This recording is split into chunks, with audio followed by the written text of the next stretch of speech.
Hello, I'm Al Jansen, and welcome to another podcast of my blog, Allan's Perspective. Since it's Sunday, let's talk about God, because in the beginning, there was God. Only God, nothing else, anywhere, anyhow. Now, when we say God, it could have been the Abrahamic God, or maybe Norse or Greek gods, or Egyptian or Chinese gods, Hindu gods, even alien gods. You get the idea. For the sake of simplicity, we'll wrap all these deities up into one and call he, she, or it God, okay? And God was bored, really bored. So, after a lot of thought, God said, are you ready? Let there be light. And the universe was created. The universe was originally a big ball of energy and nothing more. But things started to cool down a bit, and then it formed hydrogen atoms, which then combined to form stars. And these stars mixed things up and produced helium and then lithium and boron and all the other heavier elements. And it was nice, all those stars and galaxies floating around. Looked real pretty with all those stars and galaxies. There was explosions and other fireworks going on and comets and, well, you get the idea. God was happy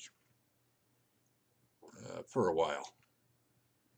But soon even this began to pale, and God became bored again and looked for other stuff to do.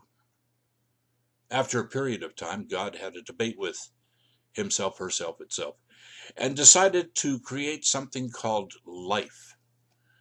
God mixed some chemicals together, supplied energy, and soon you got yourself single-celled microbes.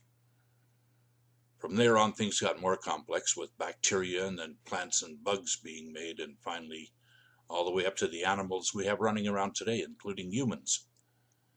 Now, here's the secret to life, kids.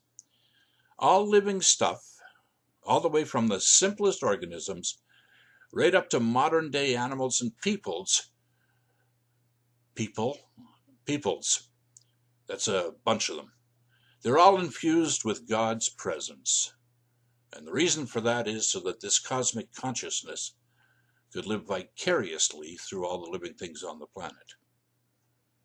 God could be born, live and grow, struggle and aspire, and eventually die in the great circle of life that repeated itself over and over and over again. And it was glorious. There was joy and sorrow, hope and despair, struggle and strife. We had accomplishments and ruin, pain and ecstasy, trials and tribulations, and despair and wonder. But never again boredom. And God looked around at it all and was finally happy. The way I see it, anyway. By the way, if you want to study this a bit more, why not read my book, An Exploration of Religion and the Meaning of Life? It's available on Amazon.